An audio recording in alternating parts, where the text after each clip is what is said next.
આજે હું તમારી સાથે શેર કરીશ નવા જ ફ્લેવરમાં સુખડીની રેસીપી। મારી રેસીપી તમને ગમતી હોય અને હજુ સુધી સબસ્ક્રાઈબ ન કરી હોય તો લાઈક, શેર અને સબસ્ક્રાઈબ કરજો। આ સુખડી આપણે એક નવા જ ફ્લેવરમાં બનાવીશું। આ સુખડી એટલી સોફ્ટ બનશે કે વડીલ વર્ગ પણ ખાઈ શકશે। બનાવવાનું શરૂ કરીએ તો તેના માટે 2 કપ જેટલો ઘઉંનો ઝીણો લોટ લઈશું। જે આપણે રોટલી કરવા માટે યુઝ કરતા હોઈએ તે જ લોટ લેવાનો છે। હવે એક કડાઈ લઈશું અને તેમાં લોટ ઉમેરીશું। હવે આ લોટને આપણે શેકી લઈશું। આ લોટમાં આપણે ઘી ઉમેર્યા વગર જ તેને શેકવાનો છે। ગેસની ફ્લેમ લો રાખીશું અને સતત તેને આ રીતે હલાવતા રહીશું।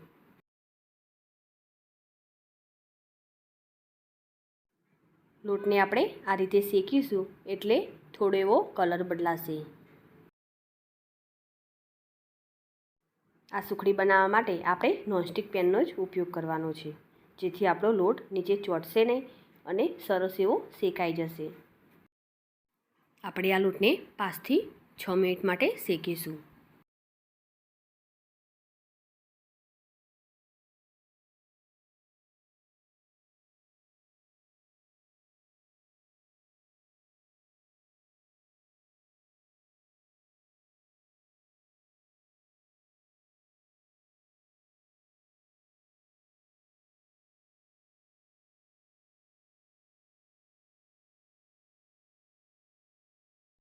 લોટ સરસ રીતે શેકાઈ ગયો છે અને આ રીતે તેનો થોડો કલર બદલાઈ ગયો છે। હવે આપણે ગેસની ફ્લેમ બંધ કરી દઈશું। હવે આ લોટને આપણે એક પ્લેટમાં કાઢી લઈશું।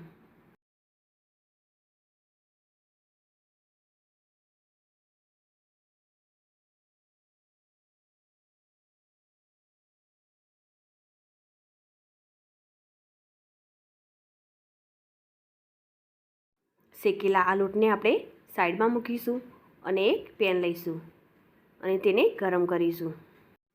ગરમ થાય એટલે આપણે તેમાં 1 કપ જેટલું ઘી એડ કરીશું।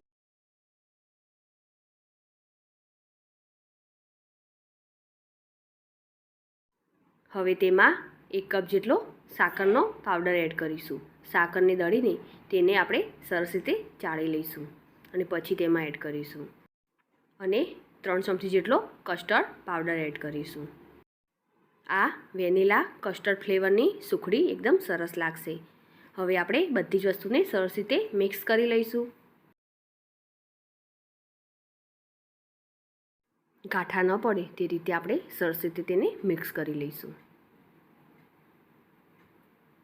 અહીં આપણે કોઈ ચાસણી કરવાની નથી, પરંતુ આપણી સાકર મેલ્ટ થઈ જાય અને બબલ્સ દેખાય ત્યાં સુધી આપણે તેને થવા દઈશું। ત્યાં સુધી આપણે તેને સતત હલાવતા રહીશું। અહીં પણ આપણે ગેસની ફ્લેમ લો રાખીશું। ગેસની ફ્લેમ હાઈ રાખીશું તો સાકરની ચાસણી બની જશે અને આપણો કસ્ટર્ડ પાવડર વધારે શેકાઈ જશે અને ટેસ્ટ પણ બગડી જશે। આ સુખડી ઘરમાં રહેલી વસ્તુમાંથી ઝડપથી બની જાય છે। જેમાં આપણે 2 કપ જેટલો ઘઉંનો લોટ લીધો છે, 1 કપ જેટલી સાકર, 1 કપ જેટલું ઘી અને 3 ચમચી જેટલો કસ્ટર્ડ પાવડર લીધેલો છે। જો આ માપથી સુખડી બનાવશો તો એકદમ સરસ બનશે। સાકર સરસ રીતે મેલ્ટ થઈ ગઈ છે અને થોડા થોડા બબલ્સ પણ દેખાય છે। હવે તેમાં આપણે શેકેલો ઘઉંનો લોટ એડ કરી દઈશું। હવે ગેસની ફ્લેમ બંધ કરી દઈશું અને સરસ રીતે મિક્સ કરી લઈશું। સાકર અને કસ્ટર્ડના શેકાવાની સુગંધ અને લોટ આપણો એડ કરવાથી તેની સરસ એવી સુગંધ આવશે। બધી જ વસ્તુને આપણે સરસ રીતે મિક્સ કરી લઈશું। જેમ જેમ આપણે મિક્સ કરીશું તેમ તેમ તેમાંથી ઘી છૂટું પડશે।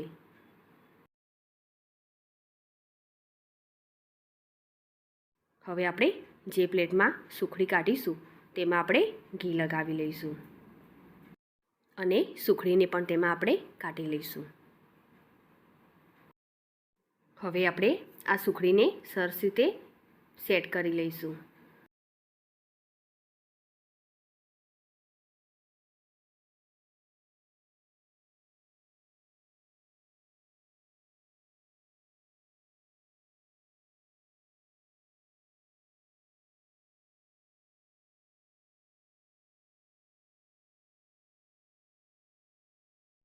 તેના પર કાજુ બદામથી આપણે ગાર્નિશ કરીશું.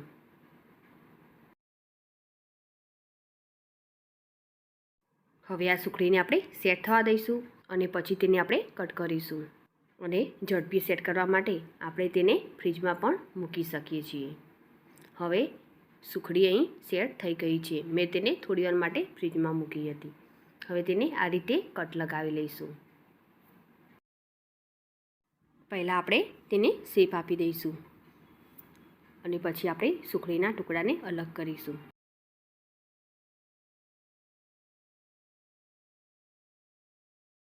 સુખડી આપણી રેડી થઈ ગઈ છે.